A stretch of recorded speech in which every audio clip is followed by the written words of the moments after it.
Up yours, woke moralists. We'll see who cancels who. My anus is bleeding! He can't sit down. They call them dumps, big massive dumps. Got a flame coming out of his butthole. Beta male.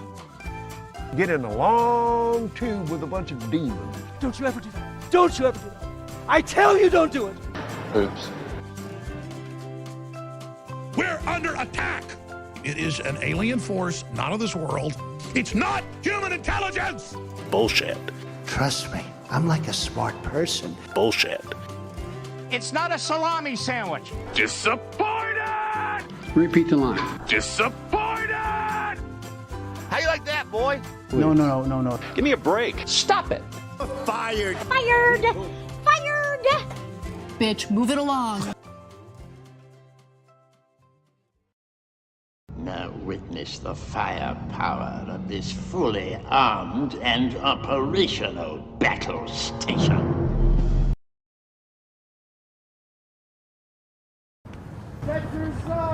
God bless you.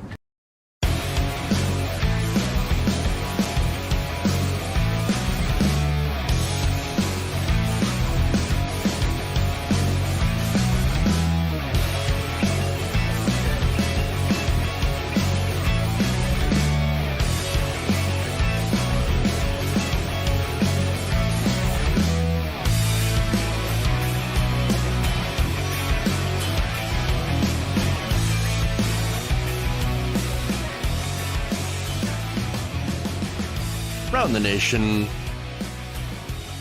Waldorf Nation. What's up, everybody? It's Thursday. Welcome to the show. We have another one. All right, so let's see. We got some good stories. We got some insane stories as usual. We have, of course, Alex Jones having his week get a little bit worse. How? Well, I'm gonna break that down. We have Fox News hosts telling AOC, nah, just go get pregnant. Weird. We have another Fox pundit that's melting down because he because he smelled weed outside. We have, of course, an update on Brittany Griner. That is unfortunate. We, though, do have good news on Breonna Taylor. So we may be looking at getting some justice here. And then, of course, we also are going to make fun of right-wingers who are freaking out about sausage. Yep, Yeah, you heard me. Sausage. I like my meat tight. Tighten up my meat. Okay. So, fun. Let's do it. All right. Before we do, please like and share the stream. Very, very important that you do so. Of course, helps us out. Look, if you want to also help us out, super chats, very important. Those also help, and I really enjoy reading them as well. Weighing in, there's also, of course, messages on Twitch and all that fun stuff. So, with that, let's dive into Alex Jones. Boy, that sounded wrong, didn't it? Okay. Anyway.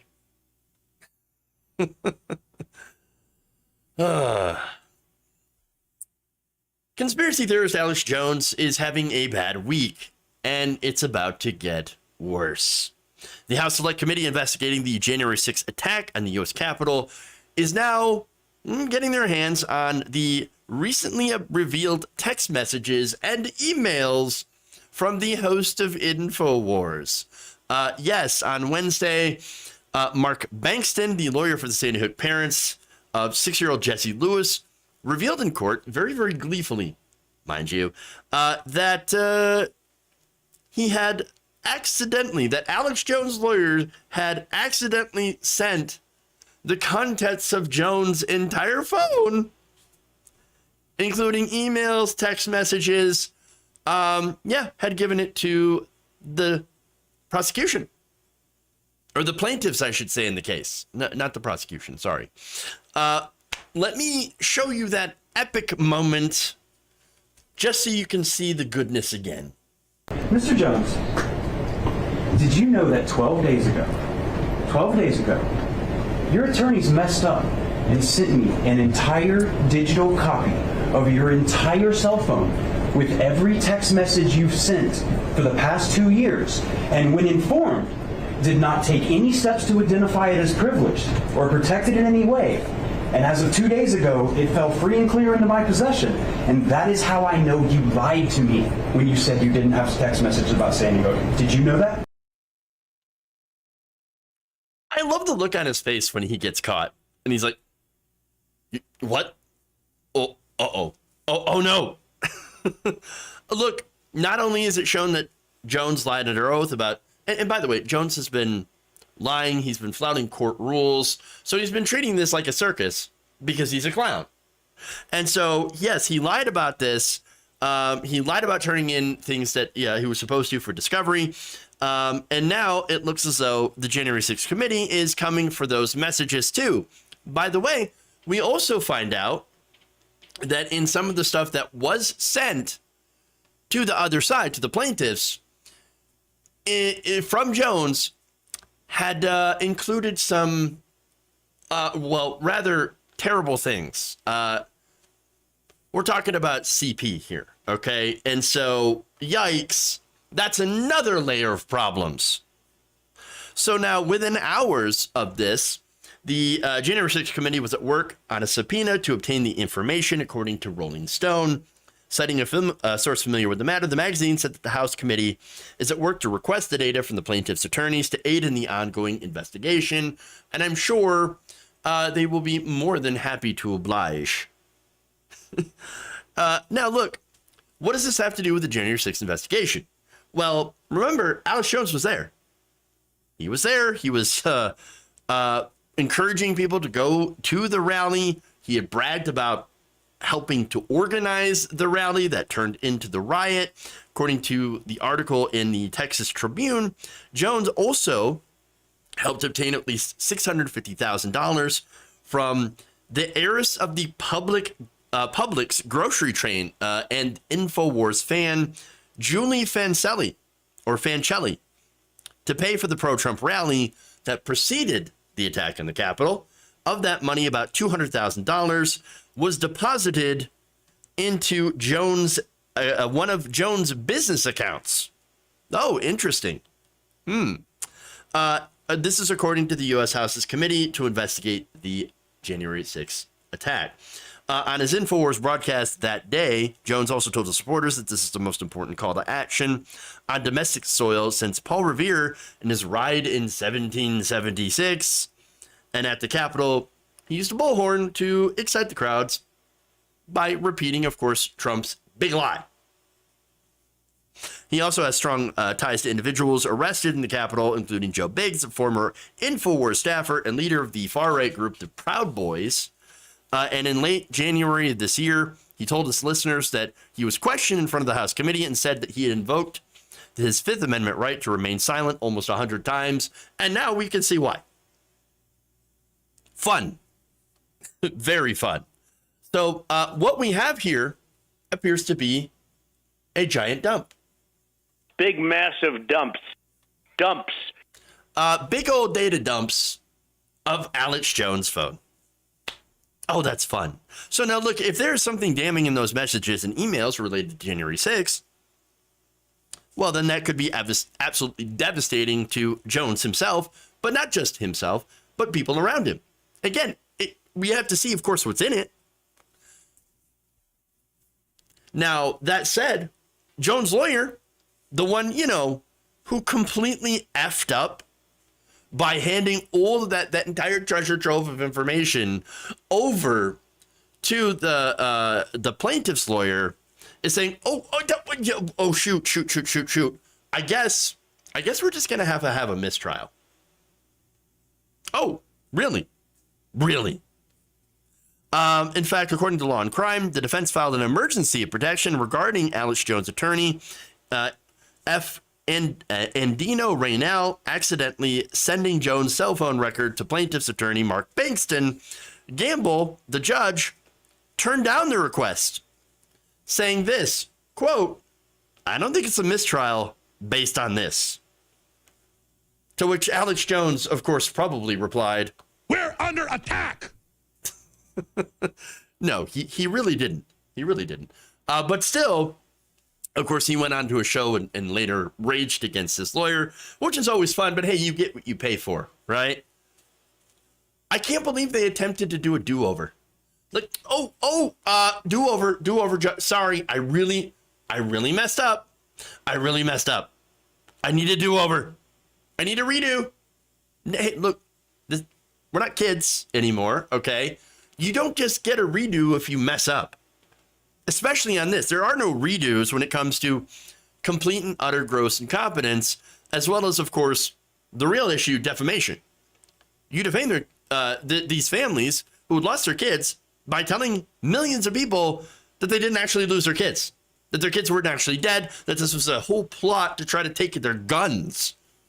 No, the whole thing caused huge amounts of damage to people who have already suffered so much as a result of a mass shooter going into a school and murdering these children. Again, it's absolutely disgusting. I'm actually glad, I'm really happy to see that there was so much gross incompetence on the side of these losers, these assholes. And I'm hoping that this massive fuck up might actually lead to the downfall of Jones by exposing the things that he had actually said. Again, assuming they actually find anything of interest, but I wouldn't be surprised if they do. And of course, there's the assumption that Mayor Garland will actually act on those things too. And so, of course, there are some assumptions here on my part, and I understand that. But again, if they find something, whisper of a dream, everybody. Whisper of a dream. All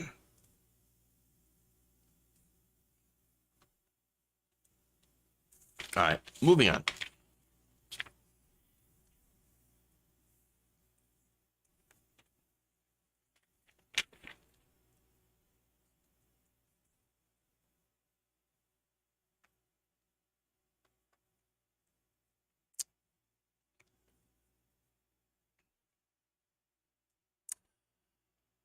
Fox co-host Jesse Waters has some advice for Alexandria Ocasio-Cortez.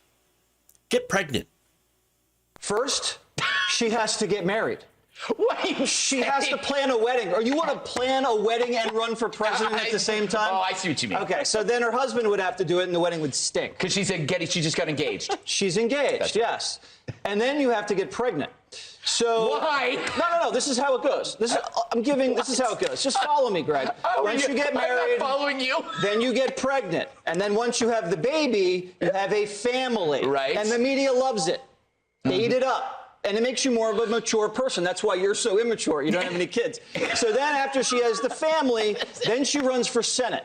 She runs for Senate in New York. You get to meet all the big-time donors. You get into the Senate, and then you're a force to be reckoned with at the hearings. And then she runs for president. Really? What the fuck? Why are you talking about a sitting congresswoman getting pregnant and starting a family? That is both creepy and weird. I don't understand. How did this conversation pivot to, oh, no. Here's what you got to do. You got to get pregnant and have babies.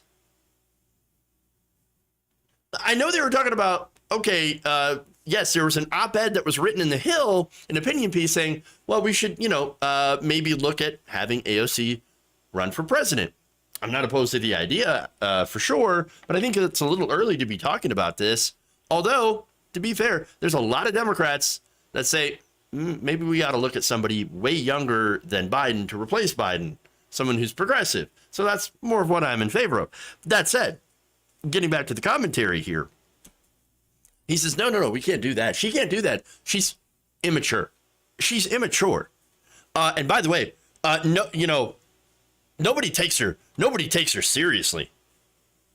Because right now she's not really seen as a serious person. She's childish. She fakes her arrest. She's giving makeup tips. But if you give it maybe, I would say 10 years, would that be 2032, then she'd be ripe enough to run for president. Because she can't unify the party right now. Everybody in the party, most of them hate her. Yeah. And I think after 10 years, she could unify the party.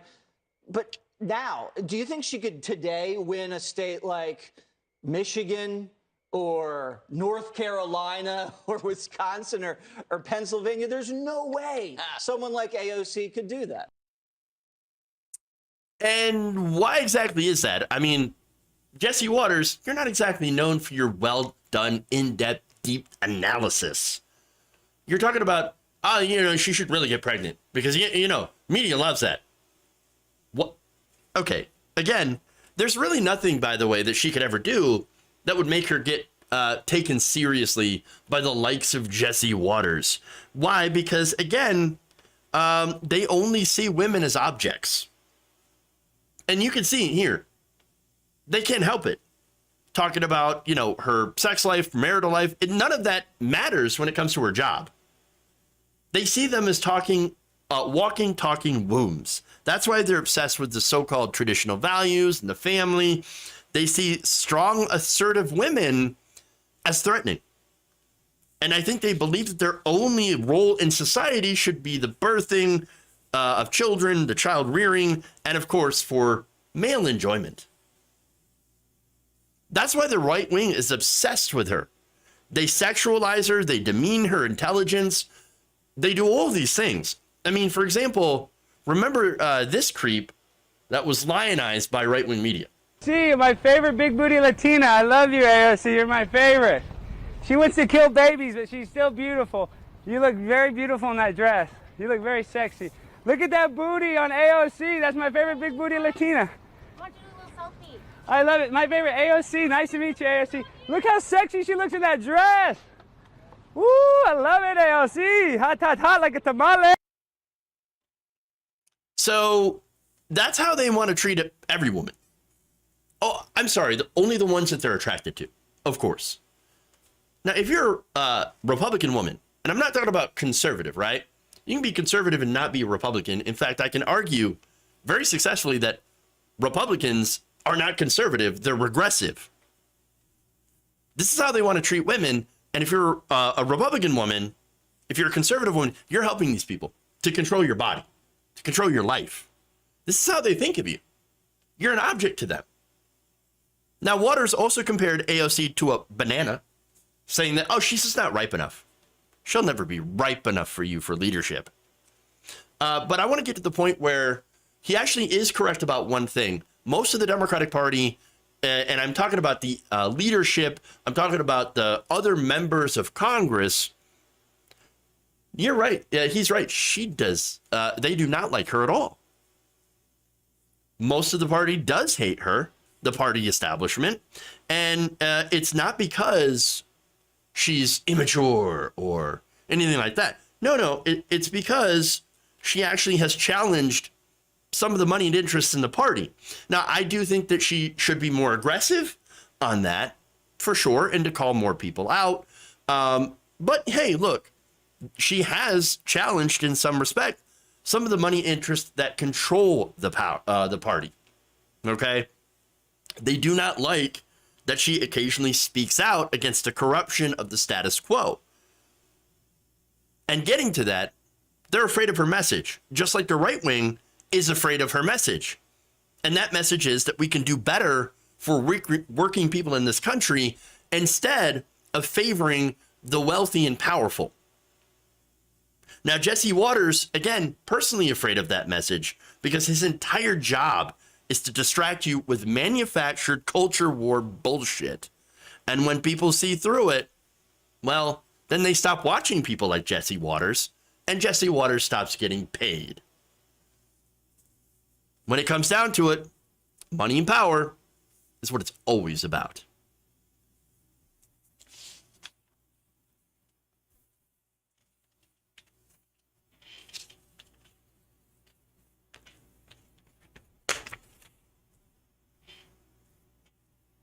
Moving on.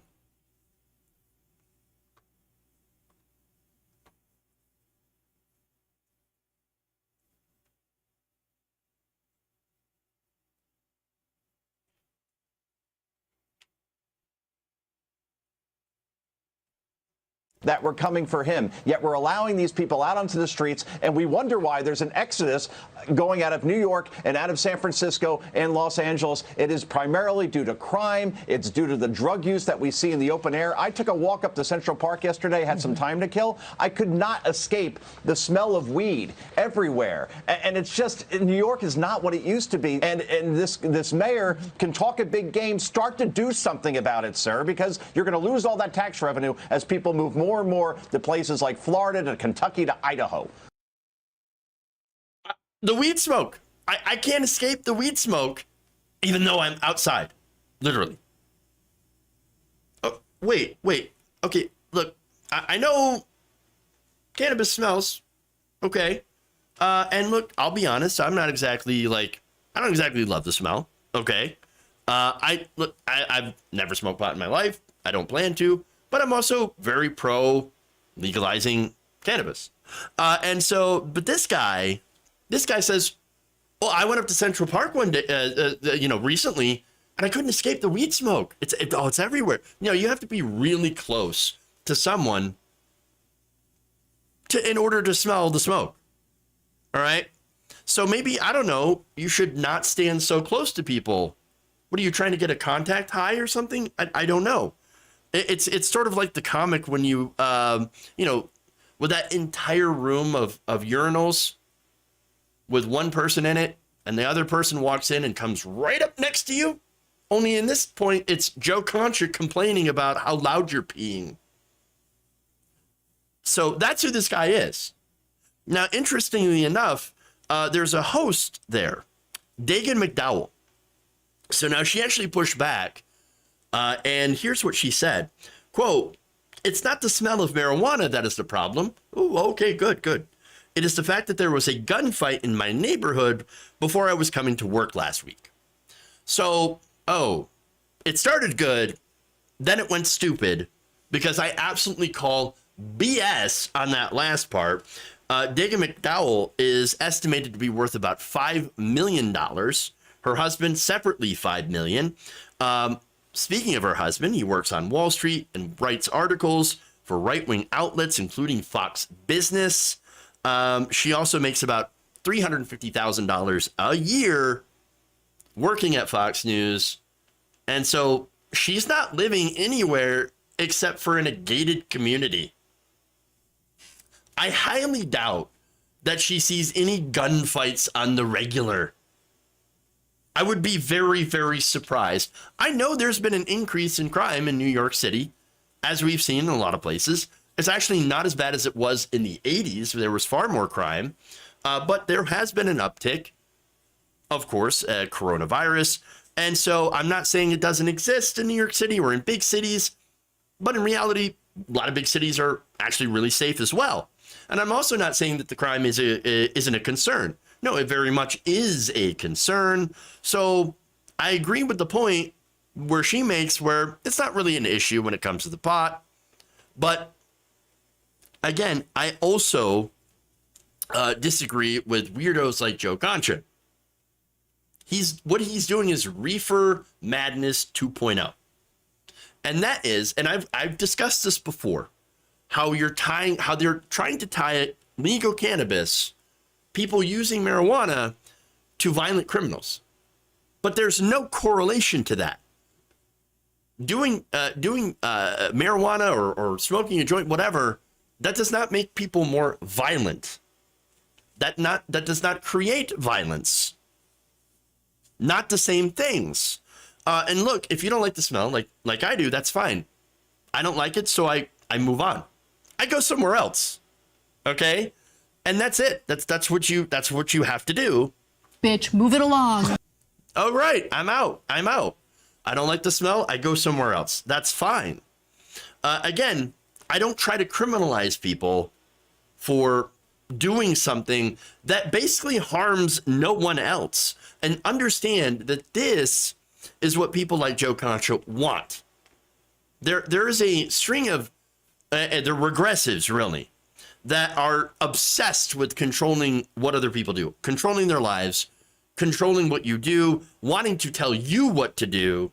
And if you don't follow what they want, how they want you to live your life, then they want you thrown in prison. That is anti-freedom. Again, not conservatives, regressives. Okay? That's who they are. Now, I don't think people who do nonviolent offenses and victimless crimes should have to be subject to bail. I mean, that's effectively what it is, a tax on poor people. Now, if you're violent and you do violent assault, armed robbery, that's a bit different. And so, yeah, I do clash a little bit with some of the looser restrictions by some of the DAs in big cities like New York City. I would like violent criminals to be separated out for the people's safety. But nonviolent criminals, I think, should be fine. Because, again, their crimes are victimless, nonviolent, especially when it comes to possession, right? Now, I think the justice system should also be able to make a determination whether or not to allow people to be able to go back in the street to await trial. I want to get rid of mandatory minimums. I want to let judges be judges and actually, do their job. Now, he also criticizes Eric Adams. Eric Adams is much more conservative than I would like. He's deeply conservative on policing. He was a former cop. And what he's doing, he's going out there and saying basically the same things that these Fox News people are saying. Oh, but he talks a big game, but he doesn't do anything. Well, he's not dictator of New York. So I'm not exactly entirely sure what he can do. But I do know that one of his policy positions is trying to undo the bail reform that these guys are complaining about. But look, it doesn't matter to them, okay? When it comes to Fox News, the fact that Eric Adams calls himself a Democrat automatically makes him, in their minds, the worst person imaginable. Even though, on the left, we're very critical of Eric Adams being too conservative, especially on issues of policing and reform. We do need policing reform. We do need criminal justice reform. We do need, of course, the rescheduling of marijuana from the schedule. Just remove it from the scheduled list altogether, decriminalize it, legalize it. We do need those things, and we need a massive change in the rest of our drug laws as well. But, again, when it comes to Fox News, They're not really interested in that. They're not really interested in freedom. They're not really interested in the science here. And all they want to do is try to control people's lives. And of course, help private prison corporations.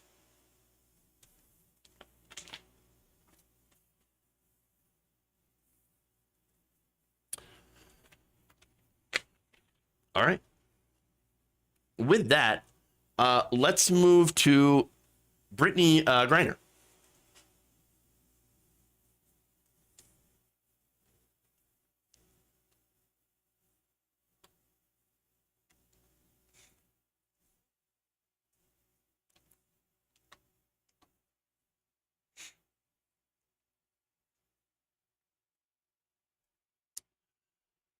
A Russian court has found WNBA star Brittany Griner guilty of drug smuggling. Now, that's interesting because she was arrested and charged with smuggling after Russian authorities discovered a spent vape cartridge with a little bit of cannabis oil in her luggage at a Moscow airport. So now she pleaded guilty in order to try to get a more lenient sentence. However, prosecutors in Russia demanded that she be sentenced to 9 years and 6 months in prison, and appears that she will very likely get 9 years. So let me just say this. That is insane. Insane. It's cannabis oil. Now, Russia, of course, has very draconian laws, and to be fair, on the federal level, so does the United States. Look, if only we had someone in power who could, potentially change that, so that maybe we would have a leg to stand on when it comes to this. But there's more to it. What's going on here is that this is political. Now, look, the United States loves locking people up, especially people of color, for, drug offenses, right? But political. The United States is backing Ukraine, sending them weapons, money, supplies to a country that Russia has invaded. Now, the United States has also placed crippling sanctions on Russia. So it seems to me a situation where Russia has basically taken out their frustrations toward the U.S. on Griner. And so ahead of the verdict, she apologized to the court and pleaded for leniency, saying, "I made an honest mistake, and I hope in your ruling, it does not end my life." Now, the reason, of course, that I believe that they're really throwing the book at Griner is because the fact that she's an American. But she said, "I wanted to apologize to my teammates, my club, my fans, and the city for my mistake that I made and the embarrassment that I brought on them. I want to apologize to my parents, my siblings, the Phoenix Mercury organization back at home, the amazing women of the WNBA, and my amazing spouse back home." I don't think she did anything wrong. Oh, but it's the law in Russia. I don't give a fuck about Russia's laws. Oh, yeah. I don't care. I don't care. It's stupid. It's a dumb law. And to why she was targeted for this, she is a political prisoner. Does anybody actually believe that she was smuggling drugs into Russia in order to harm Russians? Again, this is simple possession of a cartridge, a vape cartridge. That's it. And it was for her own personal medical use. You've got to be an idiot to believe that. And when it comes to idiots, this leads me to Donald Trump, who said this during a podcast. She went in there loaded up with drugs into a hostile territory where they're very vigilant about drugs. They don't like drugs. And she got caught. And now we're supposed to get her out. And she makes a lot of money, I guess. But we're supposed to get her out for a absolute killer and one of the biggest arms dealers in the world. Killed many Americans, killed many people. And he's going to get a free card. And we're going to get her. She knew you don't go in there loaded up with drugs. And she admitted it. I assume she admitted it without too much force because it is what it is. And it certainly doesn't seem like a very good trade, does it? He's an absolute one of the worst in the world, and he's going to be given his freedom because a potentially spoiled person goes into Russia loaded up with drugs. Oh, she was loaded up with drugs. So many drugs. Okay, she had one used cartridge of cannabis oil that she accidentally put into her bag. Oh, wow. Oh, wow. No, this guy, where do you even start? Where do you even start? Now, again, Brittany Griner is an American citizen. Shouldn't we, I don't know, work to get all American citizens back? I mean, wouldn't that make sense? And it's funny because there are Republicans out there saying, well, if Trump were in charge, we would already have Brittany Griner back. Oh, would we? Would we? You just listen to that. Look, she wasn't, again, with Trump, you've got to remember it's the racism. Donald Trump doesn't like black people. Simply put, he's a deeply racist person. Not like wearing a Klan hood, but he's this old school, I have biases against people of color. I believe in all the stereotypes at like every single one of them. So he thinks, well, of course, the black person, of course, she's loaded up with drugs. Well, that's what they do. And so, of course, he believes that she should stay in prison. Now, remember, too, Trump is the same guy who, even after the Central Park 5 had been exonerated, he took out full-page ads talking about wanting to give them the death penalty. Oh, they must have done something. No, deeply racist person. And finally, spoiled. Oh, she's a potentially spoiled person. How? She worked very hard to get into the WNBA, which, by the way, they don't actually pay people very well. She does not make a lot of money. Okay, she doesn't make a lot of money. Donald Trump is the poster child of being a spoiled person. But let's talk about the arms dealer, Victor Bout. So this is the potential trade. Now, there's a possibility that the Russian government could agree to a prisoner swap, Griner for Bout. Now, that's what this is. Putin wants something, obviously, and he's going to use her as a bargaining chip. Okay. Now, we know this because, again, during her trial, Griner's defense had provided proof that she was given medical clearance to use cannabis oil by her physician for chronic pain. And a forensic expert called by her defense said the exam of the cartridges used to charge her, quote, does not comply with the law. Griner also testified that her initial questioning by investigators was bungled because the interpreter had failed to translate what she was saying or explain to her what documents she was made to sign. No, this whole thing was set up to benefit Putin. Now, why then would I say, let's go with the swap? Yes, let's give up the arms dealer to Putin. Well, again, I think it's important that we bring this American citizen home. I think she is a victim here. But secondly, the whole argument that, but he's going to get a very dangerous arms dealer. Do you realize the United States is the biggest arms dealer in the world? Do we really have a leg to stand on when it comes to arguing against releasing this arms dealer? When it comes to the amount of weapons the United States supplies to the entire world, including terrorist organizations, by the way, how do you think Al-Qaeda got the weapons they got? I'll give you a hint. It was us. It was the CIA. We gave them the weapons, and we're flooding Ukraine with all these weapons as well. Drop in the ocean. So no, this doesn't bother me at all. If anything, the United States might look at this guy and say, well, he could be potential, competition, but not really. He's got so much. The United States sells so much weapons here. So many weapons. No, what's important here is getting this person back, who is clearly being punished for what the U.S. government is doing. And it is ironic because the arms dealers are making bank selling weapons to the Ukraine, to the Ukrainians. And so I say, look, I don't care about that. Make the trade. Just make the trade. Bring her back home. Free Brittney.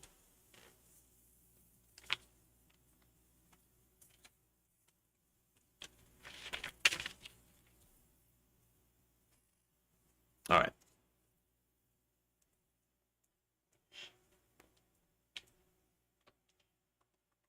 to Breonna Taylor.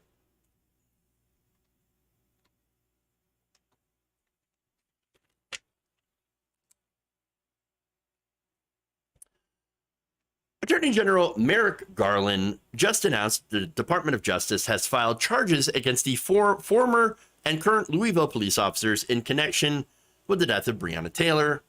Here is some of that from his press conference. I spoke with the family of Breonna Taylor. This morning, they were informed that the Justice Department has charged 4 current and former Louisville Metro Police Department officers with federal crimes related to Ms. Taylor's death. Those alleged crimes include civil rights offenses, unlawful conspiracies, unconstitutional use of force, and obstruction offenses. The 4 defendants were charged through 2 separate indictments and 1 information. I'm going to begin today by discussing the civil rights offenses that stem from the falsification of a search warrant. We allege that these offenses resulted in Ms. Taylor's death. All right, so let me give you some more information about that. So now, Garland also said the federal charges alleged that they had falsified an affidavit used to obtain the search warrant of Ms. Taylor's home, and that this act had violated federal civil rights laws. Those violations, again, as he had mentioned there, resulted in Ms. Taylor's death. So now the federal charges against Detective Joshua Janes, former Louisville Detective Kelly Goodlett, and Sergeant Kyle Meany alleged that they had violated her Fourth Amendment rights when they had sought this warrant to search her home. They knew that they did not have probable cause. They had lied in getting this search warrant to the judge, and so that itself is a big problem. They knew that their affidavit supporting the warrant contained this false and misleading information and had omitted other information resulting in this raid, which resulted in her death. Now, for example, the affidavit falsely claimed that officers had verified that the target of alleged drug trafficking, remember, this is all about not even involved with Taylor herself, okay, and didn't involve her boyfriend, happened to be there, but it was a former boyfriend who was into drugs. So now they said, oh, we think that this former boyfriend is trafficking drugs through her home. Do we have any proof of it? No. Did we make up proof? Yes. They knew it wasn't true. Garland also alleged that Janes and Goodlett knew that armed officers would be carrying out the raid at Taylor's home and that conducting the search could create a dangerous situation for anyone who happened to be in Miss Taylor's home because of the fact that it was a no-knock raid. But it gets worse. Prosecutors also alleged that Janes and Goodlett had met afterwards in a garage after they had killed Miss Taylor, where they agreed to tell investigators looking into the botched raid a false story. Now think about that. I mean, that sounds like a conspiracy. That sounds like them getting together and conspiring to tell a story. Now, if they have evidence of this, which it seems like if they're doing these charges, they would seem to have be pretty confident in their case. Remember, Merrick Garland doesn't do anything, and I mean anything, unless he thinks, I got the evidence, I got the goods. Okay. Now, charges had also been filed against Brett Hankinson, a former Louisville Metro police officer who was involved in the death of Breonna Taylor. This is a guy who also had been outside of the apartment firing wildly into the windows while others were upstairs. He got there late. Now, he had been charged in a 2-count indictment for depriving rights under the color of the law, both of which are civil rights offenses. Look, he went trigger happy. He somehow was not found guilty on state charges related to that raid. And they only even tried to get him on firing all these shots that went into a neighboring apartment. I mean, it's a miracle that he didn't kill anyone else.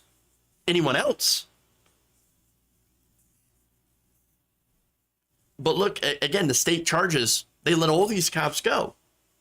and it was absolutely enraging. But this, Merrick Garland actually doing something, well, that's a positive sign. It looks like maybe Merrick Garland started to wake up from his nap. Great. Hey, I'll take it. Wonderful. It took long enough. But I'm hoping now we can get some justice for Breonna Taylor. Finally. We'll have to see, but hopefully.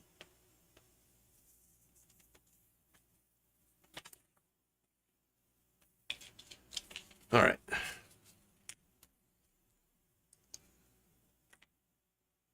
Let's make fun of Cracker Barrel. No, not fun of Cracker Barrel, but the people who go to Cracker Barrel.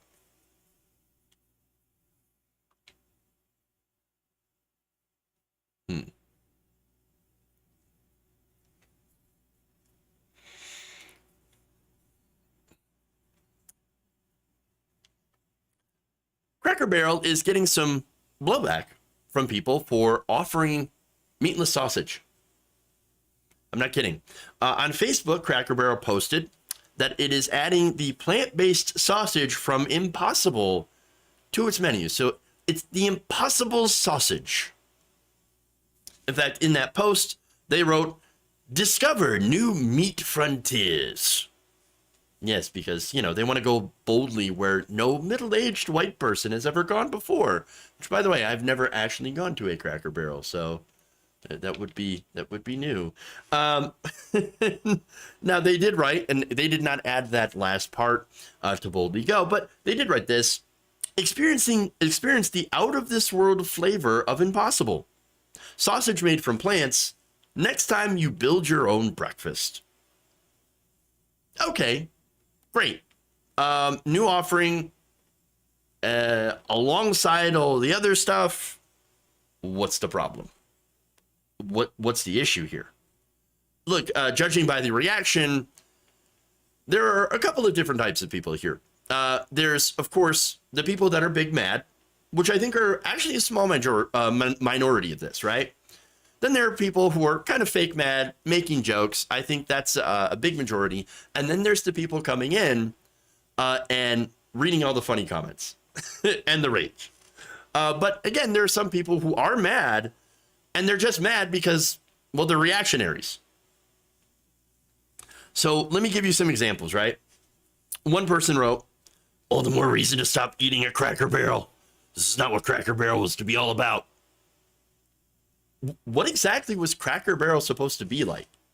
Like, what was it supposed to be about?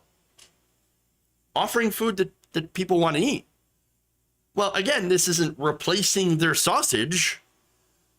It's just adding stuff that people have been asking for. And really, that's kind of a good thing, because if there's demand for it, why shouldn't that demand be served?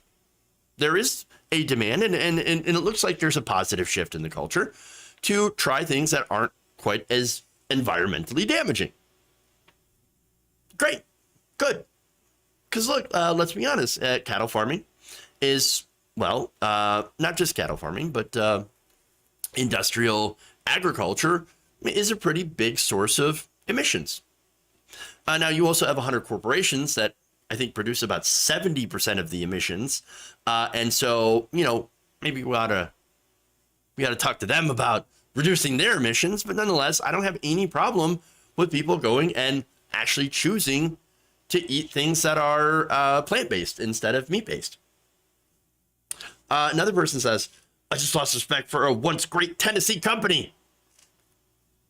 And another one said, "If I wanted a salad, I would in fact order a salad. Stop with the plant-based meat crap." Bro, you probably never wanted a salad in your life. Hey, and look, that's okay. Some people just don't like salad. And here's the great thing. You don't have to order it. This isn't a binary choice. Okay, you can, or I'm sorry, this is a choice. You can order it or you don't. You can have the meatless sausage or you can have the meaty sausage. It doesn't matter. They didn't get rid of your normal options. So calm down, which, by the way, some of the people complaining may have heart conditions if they're eating that much normal sausage. And as we all know, in this country, we are brutal to our citizens because we don't have universal health care. You know, because something communism, perhaps in Venezuela. Okay. So look, overall, I think it's a good thing. I'm not going to eat it because I don't go to Cracker Barrel. But hey, if you want to, wonderful. People have options. And isn't that what America is about? Freedom, options. Now, look, I have had an Impossible Burger, which, by the way, not bad. I actually like it. So wonderful. And I think that, Impossible's doing some pretty decent things. I think that, the price needs to continue to go down, and I'm sure it will over time, because it will be a net benefit, and that's why I'm in favor of it. More people making the choice, and that's important. We're talking about choices here. Making the choice to eat less meat, that's actually a good thing. Again, I'm not a vegan. I'm not a vegetarian. Totally great if you are. You're a better person than I am. But I like meat. I eat meat. I should probably eat less of it. Okay. Good thing, though. The funny thing is that all these so-called tough guys that come in here cry. They cry over ridiculous things. Again, they're crying over an additional option that has nothing to do with them. And I find that this is really kind of a staple reaction of, reactionaries. They see that somebody is offering something that doesn't affect them or impact them at all in any sort of negative way, and they can't help it. They rage.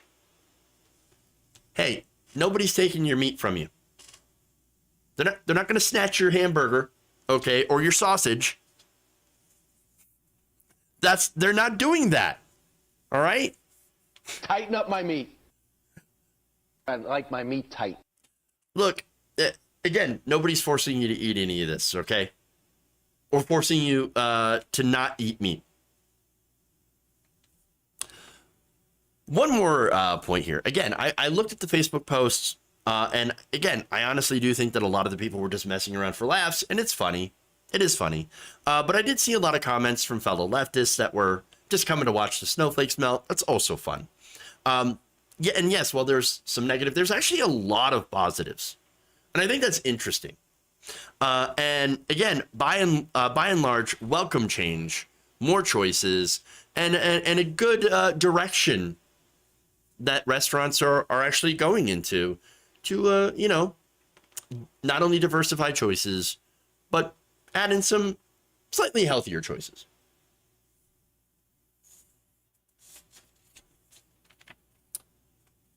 I'm actually done. I actually don't have any other stories prepared today, so that's a weird thing. I actually I ran out of prepared content. Bangers and mash is a delight. I don't know what that is.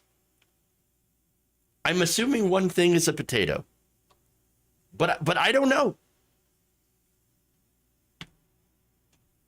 All right, let's read some super chats then. Koru says, and this is a member comment here, choice is something that's on the chopping block. Not surprised that people find offense with food choices. Yeah. I think there are people that they want to be mad. They just want to be mad to be mad. I mean, we live in a culture of rage. Honestly. And you could find something to be enraged about. If you look for 5 minutes, there's something to be mad about.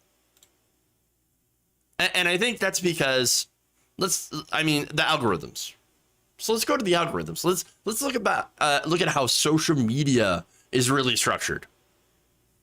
It's structured all about engagement. What gets people mad? Or I should say, what gets people engaged? And well, if you want to get anywhere on social media, the most engaging content is the stuff that pisses people off, that gets you a reaction. And that sucks. And I think that's why there are so many reactionaries now these days. All right. Super chat from Jonathan Leiter says, I lived in New York City since 1980. People are not leaving because of crime. They're leaving because they can't afford the rent. Are you saying the rent is too damn high? New York City reeked of weed in the 70s and 80s. It's legal now, and it reeks again. Amen. There you go. Let's see. Maridano says, if there is no justice, there cannot be peace. Yeah, no justice, no peace. There you go. Gluttonous Machina says, no, I am mad because my life sucks and the world is going up in flames. Also, it's 40 degrees. Fair. Those are fair points. Those are very fair points. But those are actually real reasons to get angry, Gluttonous. And we don't actually do that. We have to get mad about stupid things like, the M&Ms not being sexy enough. That's what we have to get mad here about in America. Not actual real issues like Dr. Seuss, another good example. No, but we can't get mad about things like, I don't know, the planet being on fire. No. Can't get angry about that. We have to get mad about ridiculous things. We have to get mad about critical race theory in schools. That's what we have to get angry about. Yes, we get mad at the teachers. It's the teachers, not the actual, silencing of, I don't know, LGBTQ people, for example. The fact that you can get punished now in Florida for talking about pronouns. It's absolutely ridiculous. Mr. Potato Head. It's another good example. Oh, Kevin Logan, KF Logan 1875. Thank you for the raid. We're just about ready to end the show, actually. I was just talking about how people are just getting angry over stupid things. And I talked about the Cracker Barrel story, the addition of vegan or meatless sausage is enough to push conservatives over the edge. Somehow, for some reason, people are so mad. How dare you give us more choice? How dare you give us more choice? We don't want that. No. We want to make the choices for you. It doesn't make any sense. Yeah, conservatives are upset at the freedom to order fake meat. The freedom. Why are they against freedom? And again, as I was talking about, we have a system that really, and especially in social media culture, that really encourages rage. Just get mad, stay mad, everybody, but don't get mad at real issues. Get mad at fake issues. These are culture war, nonsense bullshit issues that we're going to blanket the airwaves in, so that we don't actually talk about how the planet is on fire, how we don't actually talk about how democracy is being eroded by corporate money, by fascism. We don't talk about that. You're not supposed to get angry here. Not at those things. You're supposed to get angry at Mr. Potato Head. You're supposed to get angry at books that feature gay people, and the fact that trans people literally just exist, and all they want to do is exist. And that's it. No. We have to get mad at them. And I'm talking about, this is conservatives, not even conservatives. This is how regressives and reactionaries think. And the algorithm loves to exploit that. Because it makes, again, at the end of the day, it divides us and actually helps the people who are picking our pockets. It's ridiculous, and I do hate it. I absolutely hate it. All right. Gosh. Is there anything else? That I need to check here? The lab-grown meat, I'll eat it. It's their only sense of humor. Maybe it is.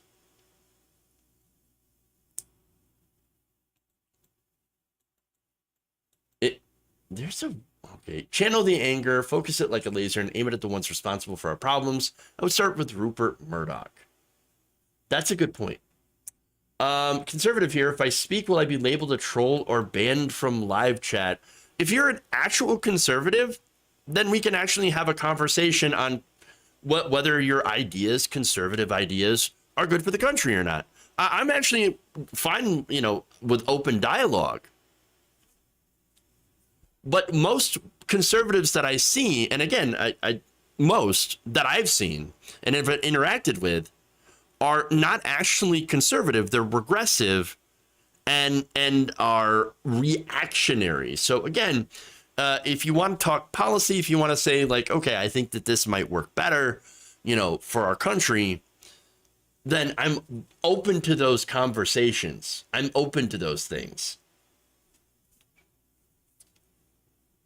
So again, let's see. I don't know if you want to make a distinction between regressive and conservative. It kind of paints the conservatives as less of a threat to humanity. But again, we're talking about what conservatives are supposed to be. Conservatives, remember, their whole point was to conserve the status quo, to prevent change.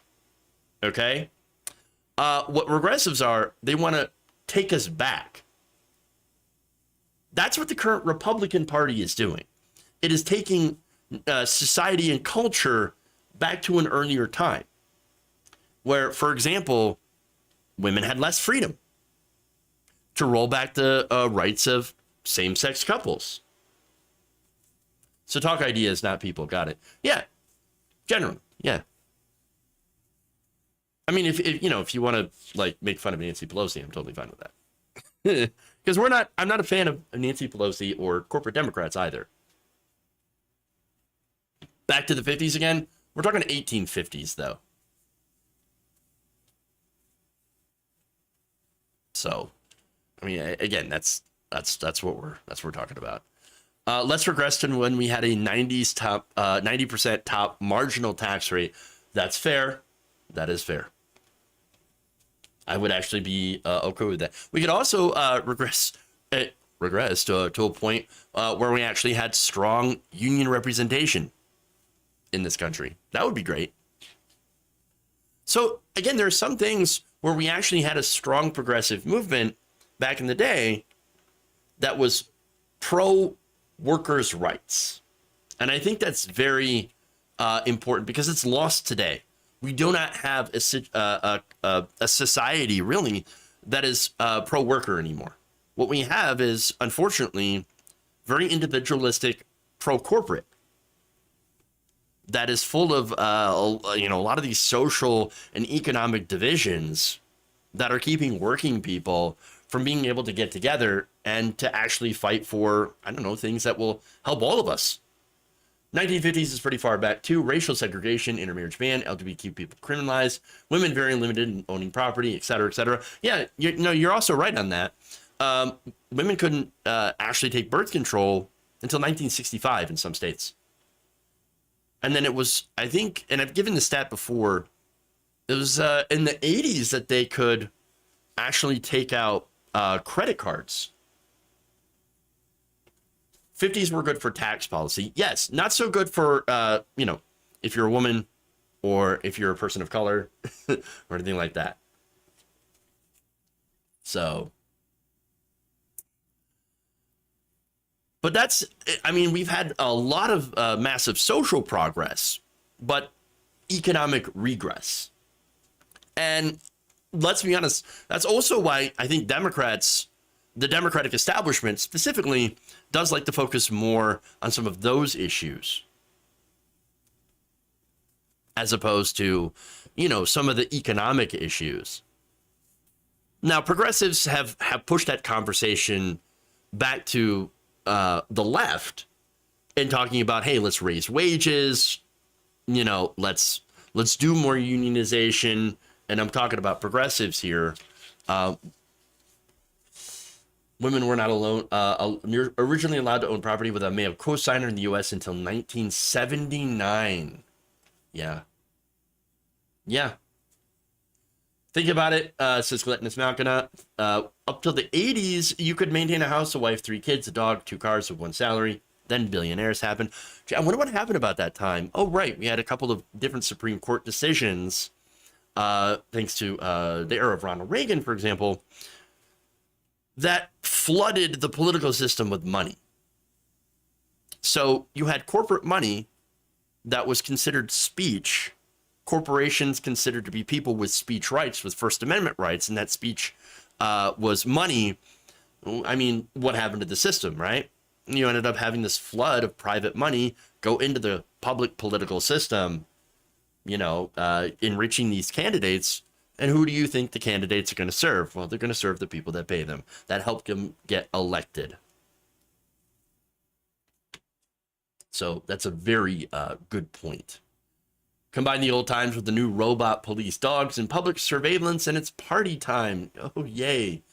Sounds great. Hooray. Hooray. Progressive moment doesn't go far enough. It preserves the hierarchy of mechanisms and abuse. Okay. Let's see. Sounds good with respect to Pelosi. Yeah, again, not a fan of her. Not a fan of her. And again, it's she and a lot of Congress make money off trading individualized stocks while having insider information. It's insane that we have a system like that. Of course, that's gonna incentivize corruption. I mean, if you put people in charge of making laws that are going to affect these companies, and they're also invested in these companies, and they know the effect that their legislation is going to have on the companies and on their own stock portfolios, I mean, that you're just setting up a situation where there's going to be massive amounts of corruption. Why do we have that? That's insane. And unfortunately, right now, the people that are that are making those decisions, that could actually, make laws against that. Why would they? Because they're incentivized for that corruption. I mean, that's why I have such little faith in Congress at this point, because the more you find out about them and about, what they actually care about, what motivates the majority of them, no faith at all. No faith at all. Morals? What morals? It's all about keeping power. It's all about having money, making sure that they can win their re-election campaigns with the most money that they can raise from these private corporations and entities, and making sure that they continue to stay in their own seats.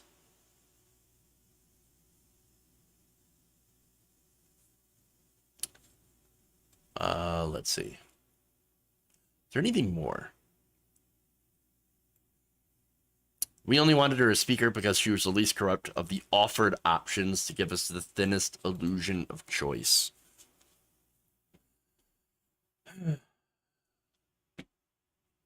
All right. What's worse, voting for legislation that benefits stocks you already own or buying stock after a bill is in the legislative stream? That's it. I mean, I don't really find a big distinction in that. I think they're both really bad. I mean, I think we should, honestly, if you're a member of Congress, you shouldn't be owning individual stocks in the first place. I mean, that's my personal belief. I don't know where you stand exactly on stock ownership, but I think, your household, if you're a member of Congress, I don't think anybody should have investments in, I think they should be forced to divest from their personal stocks. Because again, if you're making that decision and you're a legislator, then it just really presents too much of a conflict of interest here. In the primary, always choose the candidate most closely matching your values. In the general, vote less evil and be informed about it. Yeah. How will I force them? I don't know. I don't actually know the answer to that question. And that's really the question that we have to figure out, that we have to answer. How do we change things? Because currently, voting doesn't seem to do a lot of good at this point. other than, I suppose, keeping the more evil option out. Ownership of stock should be outlawed. If you're a legislator, where you propose they put the money whilst in office. I mean, there are these things called banks. They should be able to, keep their money in these banks. Again, it's just, if you're allowed to trade individual stocks, that's where I find that there's that conflict of interest. A blind trust that is effectively enforced. I mean, like, even a blind trust, I've argued that, is it really blind? And how can you really prove that it's blind? Now, Carter did have to sell his peanut farm, as Cindy D points out, and he did put that money in a trust. And so I guess it would really depend on how blind that trust is. Because again, the conflict of interest here, as I've explained, is knowing, like, you have these investments in, say, like Zoom. And this is, happened during the COVID pandemic here. There's a lot of people, members of Congress, that had put investments in these technology companies, knowing that there's an issue with COVID, knowing that there's likely going to be an increase in demand for, these programs. These, not only that, but things like increased PPE, for example. Could there be there could be a congressional blind trust managed by Katie Porter? Well, okay, but what happens when Katie Porter's not there? So, I mean, I get what you're saying, though. I get what you're saying. Can't compare with Carter, given that our current reality is markedly different. Fair enough. They can park their money in their a-holes. Okay. Let's see.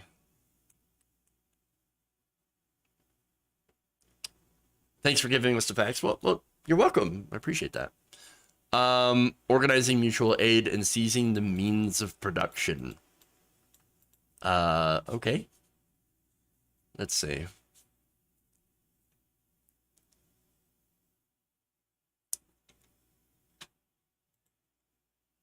No blind trust. Federal public representatives should not be allowed to trade stocks. Full stop. Willing to revisit when things improve. $200 for violating the Stock Act. This is the cost of doing business. Isn't that amazing? It's only $200 for legislators. Like, yeah, sure, they can violate the Stock Act, but it's a slap on the wrist. Talk about incentives, right? I mean, it just reminds me of some of the ridiculous fines on, for example, Wall Street banks that have broken laws, and they get slapped with a fine that's, whatever. Cost of doing business. We already put some of the billions of dollars in profit that we made from our risky bets that crashed the economy. We put that away. So, we're good. Don't worry about it. We're fine. If the president has to divest, lawmakers should too. And if they want to be a stockbroker, they should have. They don't have to go into legislature that affects stock options. Yeah, if you want to be a banker, just be a banker. Groove Dragon says worker co-ops. Definitely in favor of that. Definitely in favor of worker co-ops. And by the way, there's a lot of people that have a really strange definition of socialism, meaning that it's all government control. No, it's just workers actually owning companies. The people that work in the companies having a stake in the companies. I'm in favor of that. Because I'm in favor of workers actually having, the ability to determine their wages and how their company does. Because look, honestly, if your personal wealth is invested into how well that company does, as a worker, that would incentivize you to try to look for the longevity of the company itself. Anastasovsky Andrew says it's open corruption. They should at least be ashamed. There is no shame there. When you're making lots of money, shame doesn't seem to apply.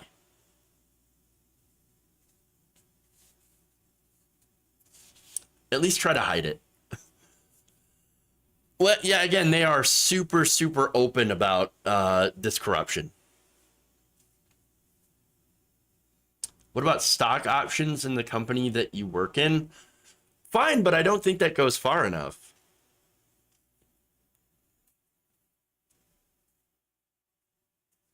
You know, I'm certainly in favor of doing a little bit, or I should say a lot further.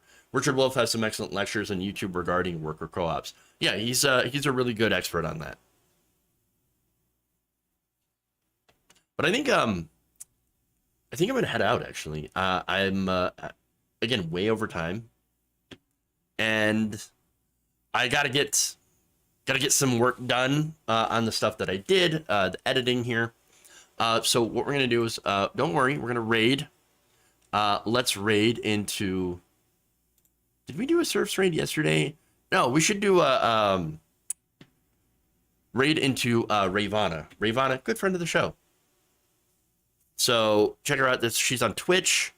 That's twitch.tv/TYT. Yeah, hopefully you enjoy your show. Everybody else on YouTube, thank you. Really, really appreciate you. Please like and subscribe, share the videos, all that wonderful stuff.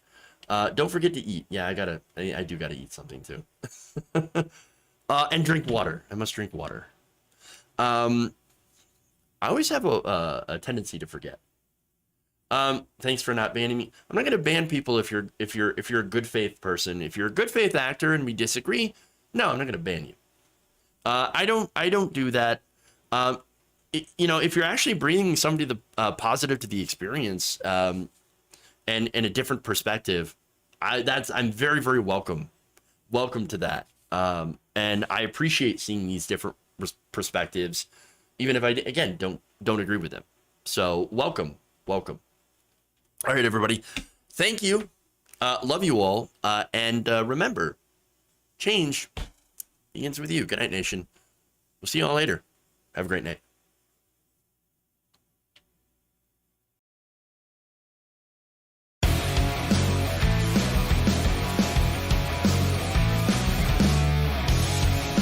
It's not a salami sandwich. It's a viable baby in the womb. Peachtree dish.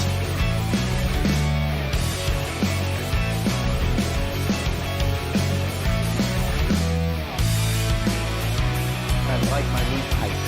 Tighten up my meat.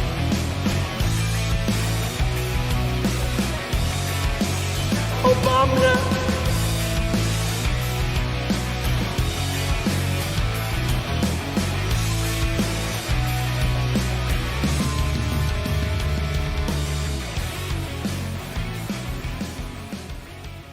They're kicking me out the door.